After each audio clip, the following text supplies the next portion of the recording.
அன்பார்ந்த தோழர்களே, என் உயிரின் உயிரான விடுதலை சிறுத்தைகளே, அனைவருக்கும் வணக்கம். புதுதில்லியில் இருந்து நேரலை வாயிலாக உங்களை சந்திப்பதில் மகிழ்ச்சி அடைகிறேன். மழைக்கால கூட்டத்தொடர் ஜூலை 20ஆம் தேதி தொடங்கியது. கடந்த 3 நாட்களாக நாடாளுமன்றத்தின் இரு அவைகளும் முடங்கி போயுள்ளன. காக்ரோச் ஜனதா பார்ட்டி என்கிற ஒரு புதிய அமைப்பு, நாடறிந்த அமைப்பாக, ஏன் உலகமறிந்த ஒரு அமைப்பாக இது மாறி இருக்கிறது. நீட் தேர்வுக்கான வினாத்தாள்கள் கசிந்ததை அடுத்து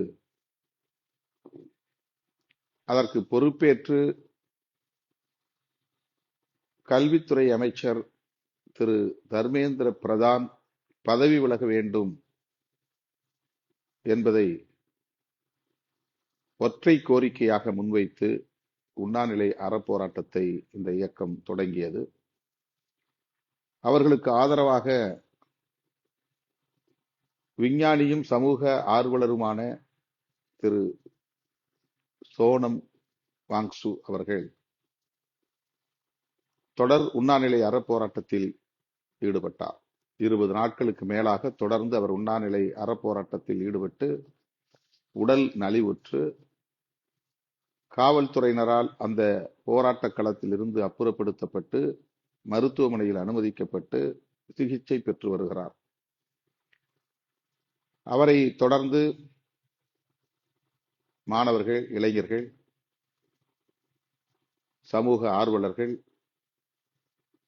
தன்னார்வ தொண்டு இயக்கங்களை சார்ந்தவர்கள், விவசாயிகள் என பலரும்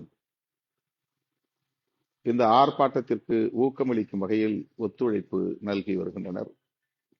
நேரடியாக போராட்டத்திலும் பங்கேற்று வருகின்றனர். இந்த கூட்டத்தொடர் தொடங்கிய சூழலில் தர்மேந்திர பிரதான் பதவி விலக வேண்டும் என்று வலியுறுத்தி நாடாளுமன்றத்தை நோக்கி பேரணி நடத்தப் போவதாக இவர்கள் அறிவித்து பல்லாயிரக்கணக்கான இளைஞர்கள் திரண்டு விட்டார்கள். 50,000க்கும் மேற்பட்டவர்கள் என்று சிலரும், லட்சத்திற்கும் மேற்பட்டவர்கள் என்று சிலரும் சொல்லக்கூடிய அளவுக்கு இளம் தலைமுறையினர் வந்து தலைநகர் புதுதில்லியில் குவிந்து விட்டார்கள். நேரடியாக இவர்கள் நாடாளுமன்றத்திற்குள், அந்த வளாகத்திற்குள் நுழைந்து விடுவார்களோ என்று அச்சப்பட்ட ஒன்றிய அரசும் டெல்லி காவல்துறையும் இணைந்து அந்த போராட்ட களத்தில் நின்றவர்களை கண்மூடித்தனமாக, காட்டுமிராண்டித்தனமாக தாக்கி ஏராளமானவர்களை காயப்படுத்தினார்கள். நிறைய தோழர்கள் கைது செய்யப்பட்டனர். இன்னும் பலர் மருத்துவமனையில் சிகிச்சை பெற்று வருகின்றனர். ஆனாலும் போராட்டம் தொடர்கிறது. நேற்று 2வது நாள் அன்று நானும் தோழர் ரவிக்குமார் அவர்களும் நமது கட்சியின் சார்பில் போராட்டம் நடைபெற்றுக் கொண்டிருக்கிற ஜந்தர் மந்தர் வீதிக்கு சென்று, அந்த களத்திற்கு சென்று முன்னணி தோழர்களை எல்லாம் சந்தித்து நடந்ததை கேட்டறிந்து அவர்களுக்கு ஆறுதல் சொன்னதோடு, விடுதலை சிறுத்தைகள் கட்சி உங்கள் கோரிக்கைகளுக்கு வலு சேர்க்கிற வகையில் நாடாளுமன்றத்திலும் குரல் எழுப்புவோம், மக்கள் மன்றத்திலும் குரல் எழுப்புவோம் என்ற உறுதியை தந்தோம். இன்றைக்கும் தொடர் போராட்டம் நீடித்துக் கொண்டிருக்கிறது. இன்னும் அந்த போராட்டம் நீடிக்கும் என்கிற நிலைப்பாட்டை அவர்கள் எடுத்திருக்கிறார்கள்.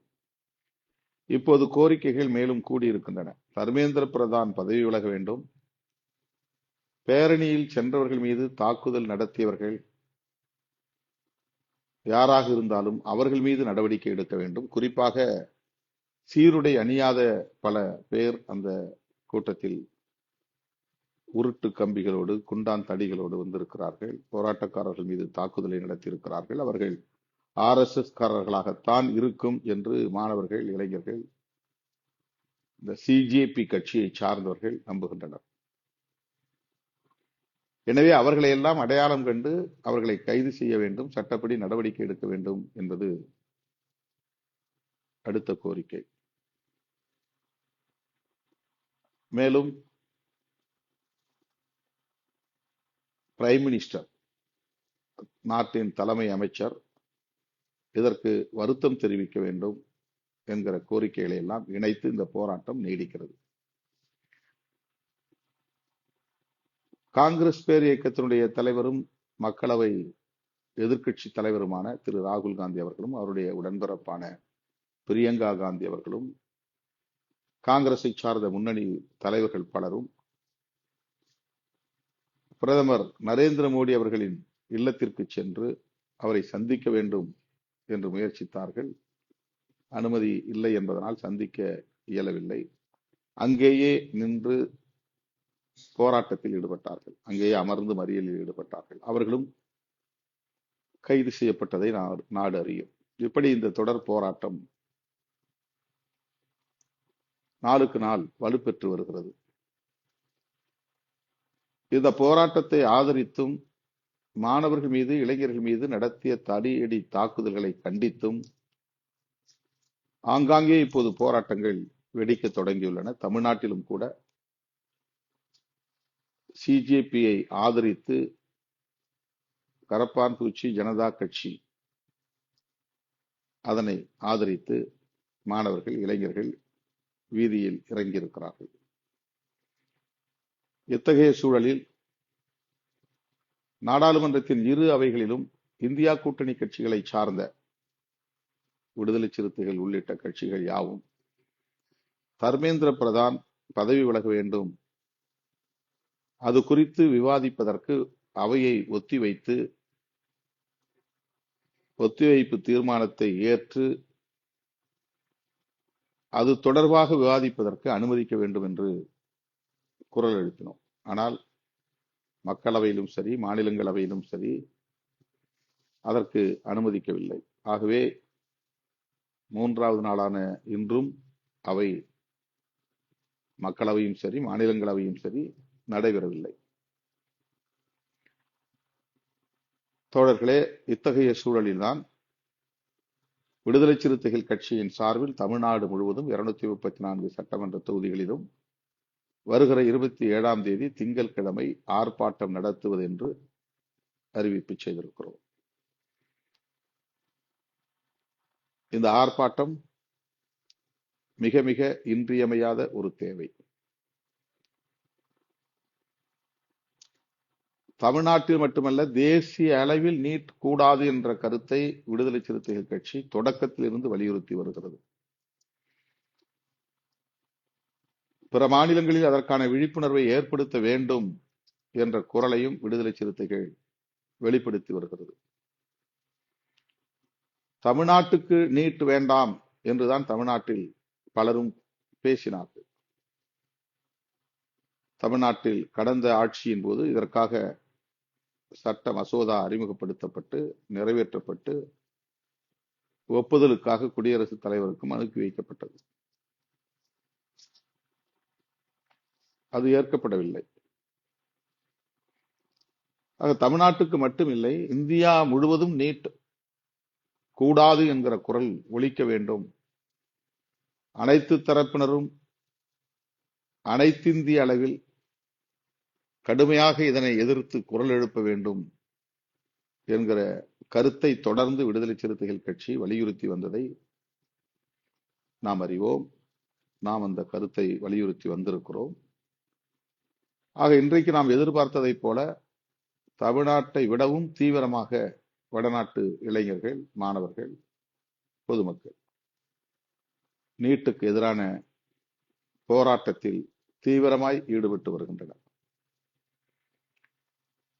நீட் கூடாது என்பதுதான் முதன்மையான இலக்கு என்றாலும், கோரிக்கை என்றாலும், நீட் தேர்வுக்கு மட்டுமின்றி பல போட்டித் தேர்வுகளுக்கு, நுழைவுத் தேர்வுகளுக்கு வினாத்தாள்கள் தயாரிக்கப்படுகின்றன. அதற்கென்று சில அதற்கென்று உள்ள அமைப்பு ஏஜென்சி வினாத்தாள்களை கசிய விட்டு அதிலே நிறைய பொருளீட்டுகிற ஒரு வணிகம் நடைபெறுகிறது. முன்கூட்டியே மாணவர்களுக்கு வினாத்தாள்களை தந்து விடுவது, அதற்கு லட்சக்கணக்கில் கோடிக்கணக்கில் கையூட்டு பெறுவது என்கிற நிலை நாளுக்கு நாள் நீடித்துக் கொண்டே இருக்கிறது. இதுவரையில் இதுபோல கடந்த ஓரிரு ஆண்டுகளில் 152 முறை வினாத்தாள்கள் கசிந்துள்ளன. அதாவது லீக் ஆகியிருக்கிறது, வெளியாகி இருக்கிறது. எனவே இதற்கு அந்த தேர்வை நடத்துகிற அமைப்பு மட்டுமல்ல, அந்த துறையை சார்ந்த அமைச்சரும் பொறுப்பேற்க வேண்டும். அவர் பதவி விலக வேண்டும். தார்மீக பொறுப்பேற்று பதவி விலகுவதுதான் அரசியல் அறம் என்ற கருத்து இப்போது மேலோங்கி இருக்கிறது. அதனுடைய விளைவாகத்தான் சிஜேபி கட்சியை சார்ந்தவர்கள் இந்த போராட்டத்தை முன்னெடுத்திருக்கிறார்கள். இன்றைக்கு இந்தியாவின் மிக முக்கியத்துவம் வாய்ந்த பல கட்சிகளும் காங்கிரஸ் உள்ளிட்ட எதிர்க்கட்சிகள் யாவும் போராடக்கூடிய மாணவர்களுக்கு, இளைஞர்களுக்கு, தொண்டு நிறுவனங்களை சார்ந்தவர்களுக்கு, சமூக ஆர்வலர்களுக்கு ஊக்கமளிக்கும் வகையில களமிறங்கியுள்ளனர் என்பது ஒரு புதிய பாய்ச்சல். வலுப்பெற வேண்டும், நமது நோக்கம் வெற்றி பெற வேண்டும், இதில் நம்முடைய பங்கும் பெருமளவில் இடம்பெற வேண்டும். எனவே என் உயிரின் உயிரான விடுதலை சிறுத்தைகள் யாவருக்கும் நான் விடுக்கிற வேண்டுகோள், முற்போக்கு மாணவர் கழகத்தின் சார்பிலே இந்த போராட்டத்தை நம்முடைய தோழர்கள் ஆங்காங்கே முன்னெடுத்திருக்கிறார்கள். ஒரு சில இடங்களில் மறியலில் ஈடுபட்டிருக்கிறார்கள். மாநில கல்லூரியில் மாணவர்கள் போராட்டம் நடத்தி முழக்கமிட்டிருக்கிறார்கள். முற்போக்கு மாணவர் கழகம் தனியே இந்த போராட்டத்தை நடத்த விரும்பி என்னிடத்தில் ஒப்புதல் கேட்டார்கள். ஆக முற்போக்கு மாணவர் கழகம் மட்டும் நடத்தினால் போதாது, ஒட்டுமொத்த கட்சியே இதில் பங்கேற்க வேண்டும் என்கிற அடிப்படையில் தான் விடுதலை சிறுத்தைகள் கட்சியின் சார்பில் இந்த ஆர்ப்பாட்டம் என்று நாம் அறிவித்திருக்கிறோம். எனவே முற்போக்கு மாணவர் கழகமும் இதில் பெருமளவில் பங்கேற்க வேண்டும். தொழிலாளர் விடுதலை முன்னணி, விவசாயிகளுக்கான இயக்கம், மகளிர் விடுதலை இயக்கம், இளஞ்சிறுத்தைகள் எழுச்சி பாசறை என்று அனைத்து அணிகளை சார்ந்தவர்களும் இந்த ஆர்ப்பாட்டங்களில் ஆங்காங்கே பங்கேற்க வேண்டும் என்று வேண்டுகோள் விடுக்கிறேன். இது 27ஆம் தேதிக்கான அறைகூவல். 23ஆம் தேதி ஜூலை ஒவ்வொரு ஆண்டும் தாமிரபரணியில் மாஞ்சோலை தொழிலாளர்களின் உரிமைகளுக்காக போராடி உயிர் நீத்த தோழர்களுக்கு வீரவணக்கம் செலுத்துகிற நிகழ்வு நெல்லை தாமிரபரணியில் நடைபெறும். இந்த ஆண்டும் என்னால் பங்கேற்க இயலாத நிலை, நாடாளுமன்றம் நடைபெற்றுக் கொண்டிருக்கிறது. நெருக்கடியான நேரம், டெல்லியில் இருந்தாக வேண்டும். ஆகவே நமது கட்சியின் துணை பொதுச் செயலாளர், சமூக நீதித்துறை அமைச்சர் தம்பி வன்னியரசு நாளை நடைபெறவிருக்கிற வீரவணக்க நிகழ்வில் பங்கேற்கிறார். அவரோடு நமது இயக்கத்தின் முன்னோடிகள் கருணாமூர்த்தி என்கிற கலைவேந்தன், கனியமுதன், இன்குலாப் மற்றும் நெல்லை மாவட்டத்தை சார்ந்த பொறுப்பாளர்கள், மாநில மாவட்ட நிர்வாகிகள், தென்காசி அதை அண்டியுள்ள பிற மாவட்டங்களை சார்ந்த பொறுப்பாளர்கள் தவறாமல் அந்த வீரவணக்க நிகழ்வில் பங்கேற்க வேண்டும். மாஞ்சோலை தொழிலாளர்களுக்காக தமது உயிரை ஈகம் செய்த சிறுவன் விக்னேஷ் உட்பட 17 பேருக்கும் வீரவணக்கம் செலுத்த வேண்டும் என்று கேட்டுக்கொள்கிறேன். ஆகஸ்ட் 17 நடைபெற உள்ள தமிழ் தேசிய எழுச்சி மாநாட்டுக்கு தயாராக வேண்டும் என்ற அடிப்படையில் காஞ்சிபுரம், திருவண்ணாமலை, சிதம்பரம், திருச்சி, மதுரை, திருநெல்வேலி, திருப்பூர் என்று தொடர்ச்சியாக மண்டல செயற்குழு கூட்டங்களை நாம் நடத்தி இருக்கிறோம். நான் தொடர்ச்சியாக இந்த மண்டல செயற்குழுக்களில் பங்கேற்று உங்களிடையே உரையாற்றி இருக்கிறேன். நிறைவாக புதுச்சேரியில் 19ஆம் தேதி நாம் அறிவித்திருந்தோம். ஆனால் கோவையில் நான் ஒப்புக்கொண்ட ஒரு திருமண நிகழ்ச்சி வரவேற்பில் பங்கேற்க வேண்டியிருந்ததால் புதுச்சேரி மண்டல செயற்குழு கூட்டம் வருகிற வெள்ளிக்கிழமை நாளை மறுநாள் மாலை 5 மணி அளவில் புதுச்சேரியில் நடைபெறுகிறது. புதுச்சேரி காரைக்கால் பகுதியை சார்ந்த இயக்க முன்னோடிகள் அனைவரும் தவறாமல் அதில் பங்கேற்க வேண்டும். மண்டல செயற்குழுவில் மாவட்ட பொறுப்பாளர்கள், மாநில பொறுப்பாளர்கள், மண்டல பொறுப்பாளர்கள் மாநாட்டுக்கான நன்கொடையையும் வழங்க வேண்டும். அதற்கு தயாராக வர வேண்டும் என்கிற வேண்டுகோளையும் விடுக்கிறேன். நடந்து முடிந்த மண்டல செயற்குழு கூட்டங்களில் நான் விடுத்த வேண்டுகோளை ஏற்று மிக குறுகிய கால இடைவெளியிலும் கூட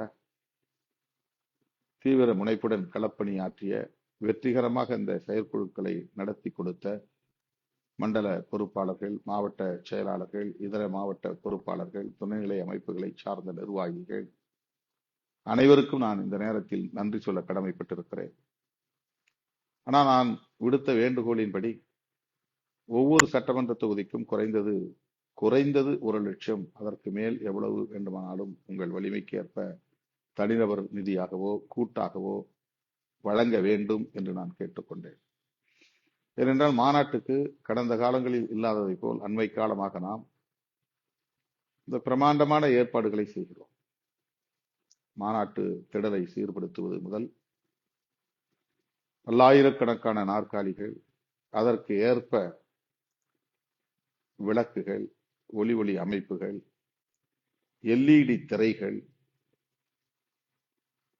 பிரமாண்டமான மேடை, அந்த அரங்கத்தை சுற்றி, அதாவது நிகழ்வரும் திடலை சுற்றிலும் முன்னாலும் மேடைக்கு பின்னாலும் மாநாட்டை அலங்கரிக்கும் வகையில் வரவேற்பு வளைவுகள், ஆயிரக்கணக்கான ராட்சத கொடிகள், இதற்கு ஜென்செட், அதாவது மின்சாரம் வழங்கக்கூடிய ஜெனரேட்டர்ஸ், வரக்கூடியவர்களுக்கு குறிப்பாக பெண்களுக்கான நடமாடும் கழிப்பறை வசதி, குடிநீர், லட்சக்கணக்கானவர்களுக்கான குடிநீர் வழங்குவது, இப்படிப்பட்ட பெரும் பணிச்சுமைகள் உள்ளன. கோடி கணக்கிலே அதற்கு செலவாகும். அதற்கு உங்களால் என்ன இயலுமோ அதை தர வேண்டும். ஒரு 10% கட்சி பங்கேற்றால்தான் இந்த செலவை ஈடு செய்ய முடியும். இப்போது நீங்கள் வழங்கியிருக்கிற நிதி 6 இடங்களில் நான் மண்டல செயற்குழுவில் கேட்டுக்கொண்டதற்கெனவே நீங்கள் தந்த நிதி 1 கோடியை கூட எட்டவில்லை. நிறைய மாவட்ட செயலாளர்கள் நிதியே கொண்டு வரவில்லை. இதர மாவட்ட பொறுப்பாளர்களும் அந்த ஏற்பாட்டோடு வரவில்லை. பல மாவட்ட செயலாளர்கள் மண்டல செயற்குழு கூட்டங்களிலேயே பங்கேற்கவில்லை என்பதும் தெரிய வந்திருக்கிறது. இந்த மாநாட்டுக்கான பணிகளில் எஞ்சிய இந்த நாட்களில் மிக தீவிரமாக நீங்கள் களப்பணி ஆற்ற வேண்டும். வண்டி வாகனங்களுக்கு ஏற்பாடுகளை செய்ய வேண்டும். சுவர் விளம்பரங்களை தீவிரப்படுத்த வேண்டும். துண்டறிக்கைகள் அச்சிட்டு கிராமந்தோறும் வழங்க வேண்டும். பெரிய பெரிய பிரம்மாண்டமான சுவர்களில் விளம்பரம் எழுத வேண்டும் என்று சுவர்களை தேடி அலையாமல் அவரவர் சார்ந்த கிராமங்களில், சொந்த பந்தங்களின் வீடுகளில், வீட்டு சுவர்களில் அனுமதி பெற்று விளம்பரங்களை கிராமப்புறங்களில் எழுத வேண்டும். இந்த மாநாட்டுக்கான ஏற்பாடுகளை அனைத்து முன்னணி பொறுப்பாளர்களும் தீவிரமாக களமிறங்கி செய்ய வேண்டும் என்று கேட்டுக்கொள்கிறேன். அதேபோல நிதி வழங்காதவர்கள் விரைந்து நிதி வழங்க வேண்டும். அப்போதுதான் இதை வெற்றிகரமாக நம்மால் நடத்த முடியும். இந்த மாநாடு தொடர்பாக எஞ்சியுள்ள இந்த இடைவெளியில் தெருமுனை கூட்டங்களையும் நடத்த வேண்டும். மாநாட்டு விளக்க பொதுக்கூட்டங்களை நடத்த வேண்டும். அது மட்டுமில்லாமல் தொகுதிக்கு தொகுதி டி-ஷர்ட், இந்த மாநாடு விளம்பரம் அடங்கிய டி-ஷர்ட் அச்சிட்டு இளைஞர்களுக்கு வழங்குவதன் மூலம் அவர்களை மாநாட்டில் பங்கேற்பதற்கு ஊக்கப்படுத்த முடியும், உற்சாகமூட்ட முடியும். அதே போல மகளிர் விடுதலை இயக்கத்தை சார்ந்தவர்கள், கட்சியின் மாவட்ட செயலாளர்கள் ஒருங்கிணைந்து பெண்களுக்கு நம்முடைய கட்சி வண்ணத்தினால் ஆன புடவைகளை ஏற்பாடு செய்து தர வேண்டும். அந்த ஆடைகளை உடுத்திக் கொண்டு பெண்மணிகள் இந்த மாநாட்டில் பங்கேற்க வருவார்கள். ஆகவே எப்படியெல்லாம் மாநாடு வெற்றி பெறுவதற்கான களப்பணிகளை ஆற்ற முடியுமோ அப்படியெல்லாம் ஆற்ற வேண்டும் என்று தோழர்கள் அனைவருக்கும் நான் வேண்டுகோள் விடுக்கிறேன். இந்த பொறுப்பாளர்களை அறிவிப்பதில் இன்னும் சற்று தீவிரமாக வேலை செய்ய வேண்டி இருக்கிறது. இத்தனை நாட்கள் பொறுத்தவர்கள் இன்னும் கொஞ்சம் நாள் பொறுக்க வேண்டும். ஒரு சில மாவட்டங்களில் இன்னும் மாவட்ட நிர்வாகமே முழுமையாக அறிவிக்கப்படாமல் உள்ளது. விரைந்து அவற்றை அறிவிக்க உள்ளோம். அணிகளுக்கான முதன்மை செயலாளர்கள், மாநில செயலாளர்கள், மாநில துணை செயலாளர்கள் இன்னும் பல அணிகளுக்கு அறிவிக்கப்பட வேண்டியுள்ளது.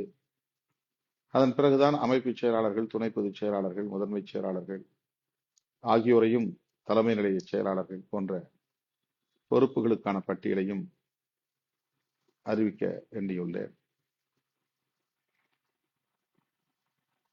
இத்தனை மாதங்கள் எல்லாவற்றையும் பொறுத்து கொண்டு தோழர்கள் ஒத்துழைப்பது எனக்கு பெருமை அளிக்கிறது, மகிழ்ச்சி அளிக்கிறது.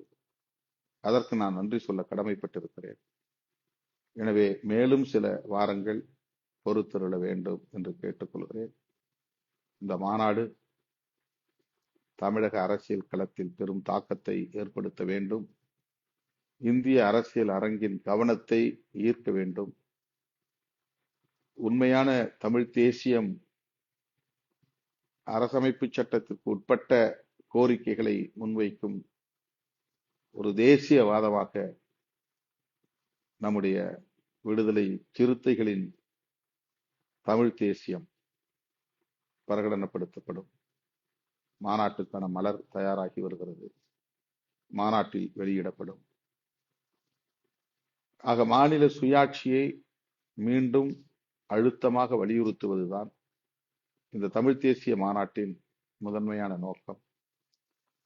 சாதி ஒழிப்பே தமிழ் தேசிய விடுதலை என்கிற கருத்தாக்கத்தையும் நாம் இந்த மாநாட்டின் மூலம் உரத்து பேச உள்ளோம். சாதி பெருமை பேசக்கூடியவர்களால் ஒருபோதும் தமிழ் தேசியத்தை வென்றெடுக்க முடியாது. சாதி பெருமை என்பது தேசியவாதத்திற்கு, தமிழ் தேசியவாதத்திற்கு நேர் எதிரான ஒரு அரசியல். ஆகவே புரட்சியாளர் அம்பேத்கர் அவர்கள் முன்மொழிந்த சாதி ஒழிப்பையும் உயர்த்தி பிடிக்கிற, உரத்து பேசுகிற ஒரு மகத்தான மாநாடாக இந்த மாநாடு அமையும். எனவே என் உயிரின் உயிரான விடுதலை சிறுத்தைகளே, நீங்கள் இருக்கும் இடத்திலேயே மக்களிடத்தில் இதை கொண்டு போய் சேருங்கள். நீங்கள் இருக்கும் இடத்திலேயே இதனை விவாதத்திற்கு உட்படுத்துங்கள். நீங்கள் இருக்கும் இடத்திலேயே சுவர் விளம்பரம் செய்யுங்கள். நீங்கள் இருக்கும் இடத்திலேயே உள்ளூர் ஏடுகளிலும் உள்ளூர் தொலைக்காட்சிகளிலும் இயன்ற அளவுக்கு விளம்பரம் செய்யுங்கள். ஆகஸ்ட் 17 வரையிலும் மாநாட்டுக்கு பின்னரும் நம்முடைய அரசியலே தமிழக அரசியலின் பேசுவடு பொருளாக அமைய வேண்டும். இத்தனை காலம் தமிழ் தேசியம் திரிபுவாதத்தால் மடைமாற்றம் செய்யப்பட்டிருக்கிறது என்பதை நாம் அம்பலப்படுத்த வேண்டும். பிற மொழி எதிர்ப்போ, பிற மொழி பேசக்கூடிய இனத்திற்கு எதிரான வெறுப்போ தமிழ் தேசியம் ஆக முடியாது. அனைத்து மொழிகளையும் மதிப்போம், அன்னை தமிழை காப்போம் என்று தமிழ் பாதுகாப்பு இயக்கத்தின் போது நான் எழுதிய அதே முழக்கத்தை இப்போதும் நாம் மீண்டும் உயர்த்தி பிடிக்கிற தேவை எழுந்துள்ளது. ஒவ்வொரு தேசிய இனமும் அவரவர் மாநிலத்திற்கான மாநில சுயாட்சிக்கு குரல் கொடுக்க வேண்டும். நாம் அவர்களுக்கான முன்னோடியாக இருக்க வேண்டும். ஆக ஒவ்வொரு மாநிலத்திலும் உள்ள தேசிய இனங்கள் ஐக்கியப்பட்ட ஒரு தேசிய அகில இந்திய அளவில் அரசமைப்பு சட்டம் வலியுறுத்தக்கூடிய கூட்டாட்சி தத்துவம் வென்றெடுக்கப்பட வேண்டும். அதற்கேற்ப நம்முடைய அரசியல் அமைய வேண்டும். இந்த மாநாடும் அமைய வேண்டும். எனவே இது வரலாற்று முக்கியத்துவம் வாய்ந்த ஒரு மாநாடு. இதுவரையில் நாம் நடத்திய மாநாடுகளை எல்லாம் விட பலராலும் பாராட்டப்படக்கூடிய அளவுக்கு, போற்றக்கூடிய அளவுக்கு ஒரு மகத்தான மாநாடாக அமைய வேண்டும், அமையும் நம்புகிறேன். ஒவ்வொருவரும் இந்த மாநாட்டை வெற்றி பெற ஆழ்ந்து சிந்திக்க வேண்டும், தீவிரமாக களப்பணி ஆற்ற வேண்டும், விளம்பர பணிகளை மேற்கொள்ள வேண்டும், விவாதங்களை கூர்தீட்ட வேண்டும் என்று கேட்டு இந்த நேரலையில் பங்கேற்ற உங்கள் அனைவருக்கும் என்னுடைய நன்றியை கூறி முடிக்கிறேன். நன்றி, வணக்கம்.